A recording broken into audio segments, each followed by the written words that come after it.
നമസ്കാരം. രാഹുൽ മാങ്കൂട്ടത്തിനെതിരായ ആരോപണങ്ങൾ രാഷ്ട്രീയ ലക്ഷ്യം വെച്ചുള്ളതോ?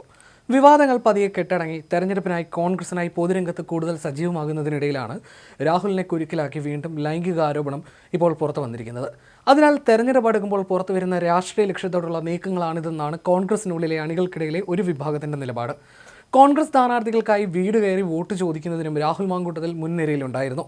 പാലക്കാട് നഗരസഭ തിരിച്ചുപിടിക്കുമെന്ന ആത്മവിശ്വാസത്തിലാണ് രാഹുൽ. എന്നാൽ സസ്പെൻഷനിലുള്ള നേതാവിന്റെ കളം നിറഞ്ഞുള്ള പ്രവർത്തനത്തിന് എതിർ രാഷ്ട്രീയ പ്രസ്ഥാനങ്ങളിൽ നിന്നും കോൺഗ്രസിലെ തന്നെ ചില വിഭാഗങ്ങളിൽ നിന്നുമുള്ള അതൃപ്തിക്ക് വഴിവെച്ചിരുന്നു. ഇത് മറ്റൊരു രൂപത്തിൽ ഇപ്പോൾ പുറത്തു വന്നതാണെന്ന് വാദിക്കുന്നവരുമുണ്ട്.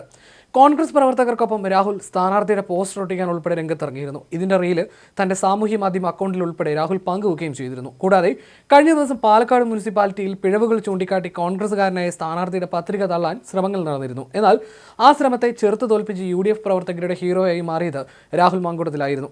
അണികൾക്കൊപ്പം നിന്ന് ചട്ടവും ഭരണാധികാരിക്ക് മുന്നിൽ നിയമവും ചട്ടങ്ങളും എല്ലാം പറഞ്ഞ് രാഹുൽ വാദിച്ചപ്പോൾ നാമനിർദ്ദേശ പത്രിക സ്വീകരിക്കുകയായിരുന്നു. കോൺഗ്രസ് പാർട്ടിയിൽ നിന്ന് സസ്പെൻഷനിലെങ്കിലും പാലക്കാട് മണ്ഡലത്തിൽ നിറഞ്ഞു നിന്ന് പാർട്ടിക്കും മുന്നണിക്കും വേണ്ടി പ്രയത്നിക്കുകയായിരുന്നു രാഹുൽ.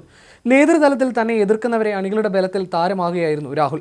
അങ്ങനെ എല്ലാ അർത്ഥത്തിലും തിളങ്ങി തന്റെ പഴയ ഇമേജ് വീണ്ടെടുക്കുന്നതിനിടെ ഉയർന്നു വന്ന ഈ ആരോപണത്തിന് പിന്നിൽ ഗൂഢാലോചനയുണ്ടെന്ന് വാദിക്കുന്നവരും കുറവല്ല. തന്റെ പ്രതികരണത്തിലും രാഹുൽ പറഞ്ഞു വെക്കുന്നത് തനിക്കെതിരെയുള്ള രാഷ്ട്രീയ നീക്കമാണെന്ന നിലയിലാണ്. അതേസമയം ശബ്ദരേഖ തന്റേതല്ലെന്ന് രാഹുൽ നിഷേധിച്ചിട്ടുമില്ല. പുതിയ ശബ്ദരേഖ പുറത്തു വന്ന ശേഷം മാധ്യമങ്ങളുടെ മുന്നിലെത്തിയ രാഹുൽ ചോദ്യങ്ങളോട് വ്യക്തമായി പ്രതികരിച്ചിട്ടില്ല. പുതുതായി ഒന്നും പുറത്തു വന്നിട്ടില്ലെന്നും അന്വേഷണവുമായി താൻ സഹകരിക്കുന്നുണ്ടെന്നുമായിരുന്നു രാഹുലിന്റെ നിലപാട്. എന്നാൽ ശബ്ദരേഖ നിഷേധിക്കുന്നുണ്ടോ എന്ന് മാധ്യമങ്ങൾ ആവർത്തിച്ച് ചോദിച്ചിട്ടും രാഹുൽ അതിന് ഉത്തരം നൽകിയില്ല. തന്നോട് ചോദിച്ചിട്ടാണോ മാധ്യമങ്ങൾ ശബ്ദരേഖ കൊടുത്തതെന്നായിരുന്നു രാഹുലിന്റെ മറുചോദ്യം. എന്നാൽ ശബ്ദരേഖ കളവാണെങ്കിൽ മാധ്യമങ്ങൾക്കെതിരെ മാനനഷ്ട കേസ് കൊടുക്കാമല്ലോ എന്ന് മാധ്യമപ്രവർത്തകർ തിരിച്ചു ചോദിച്ചപ്പോൾ അത് താൻ നോക്കിക്കോളാം എന്നായിരുന്നു രാഹുലിന്റെ മറുപടി. തനിക്കെതിരെ ഉയർന്നു വന്ന ലൈംഗിക ആരോപണങ്ങളിൽ നിരപരാധിത്വം കോടതിയിൽ കൃത്യമായി ബോധ്യപ്പെടുത്തുമെന്നും രാഹുൽ മാങ്കൂട്ടത്തിൽ കൂട്ടിച്ചേർത്തു. രാജ്യത്തെ നിയമത്തിന് വിരുദ്ധമായി താനൊന്നും ചെയ്തിട്ടില്ല. ഒരേ ശബ്ദ സന്ദേശം തിരിച്ചും മറിച്ചും പുറത്തുവിട്ടുകൊണ്ടിരിക്കുകയാണ്.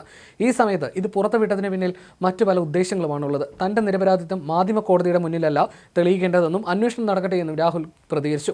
തദ്ദേശ തിരഞ്ഞെടുപ്പ് അടുക്കെ രാഹുലിനെതിരായ ആരോപണങ്ങൾ വീണ്ടും വിവാദമായതോടെയാണ് വിഷയത്തിൽ രാഹുൽ മാങ്കൂട്ടത്തിൽ പ്രതികരിച്ചതും. കഴിഞ്ഞ 3 മാസമായി ഒരേ കാര്യം തന്നെ പറഞ്ഞുകൊണ്ടിരിക്കുകയാണെന്നാണ് രാഹുലിന്റെ നിലപാട്. ഏത് അന്വേഷണവുമായി താൻ സഹകരിക്കുമെന്നും രാഹുൽ കൂട്ടിച്ചേർത്തു. അതേസമയം രാഹുൽ മാങ്കൂട്ടത്തിനെതിരായ ലൈംഗിക ആരോപണത്തിൽ ഉയർന്നു വരുന്നത് സ്ത്രീത്വത്തെ ബാധിക്കുന്ന വിഷയമെന്ന് വിദ്യാഭ്യാസ മന്ത്രി വി ശിവൻകുട്ടി പ്രതികരിച്ചു. വിഷയത്തിന്റെ ഗൗരവം മനസ്സിലാക്കി കൃത്യമായ നടപടി കോൺഗ്രസ് സ്വീകരിക്കണം. രാഹുലുമായി ബന്ധപ്പെട്ട വിഷയം കേവലം രാഷ്ട്രീയ വിഷയമല്ലെന്നും സ്ത്രീത്വത്തെ ബാധിക്കുന്നതാണെന്നും മന്ത്രി കൂട്ടിച്ചേർത്തു. സസ്പെൻഡ് ചെയ്യപ്പെട്ട ആൾ സജീവമാകുന്ന കാഴ്ചയാണ് നമുക്ക് മുന്നിലുള്ളത്. കുറ്റാരോപിതനായ ഒരാളെ മുൻനിർത്തി വോട്ട് ചോദിക്കുന്നു. തിരഞ്ഞെടുപ്പ് പ്രചാരണത്തിൽ നിന്ന് രാഹുലിനെ മാറ്റണോ വേണ്ടയോ എന്നത് കോൺഗ്രസ് തീരുമാനിക്കണം. മാറ്റിയില്ലെങ്കിൽ അത് LDFനാവും ഗുണം ചെയ്യുക എന്നും ശിവൻകുട്ടി പറഞ്ഞു. അതേസമയം ലൈംഗികാരോപണത്തിൽ രാഹുൽ മാങ്കൂട്ടത്തിൽ MLAക്കെതിരെ പരാതി നൽകാൻ ഇരയായ യുവതി തയ്യാറെടുക്കുന്നുവെന്ന് സ്ഥിരീകരിക്കാത്ത ചില മാധ്യമ റിപ്പോർട്ടുകൾ പുറത്തു വരുന്നുണ്ട്. മുഖ്യമന്ത്രിക്ക് പരാതി നൽകുമെന്നാണ് വിവരം.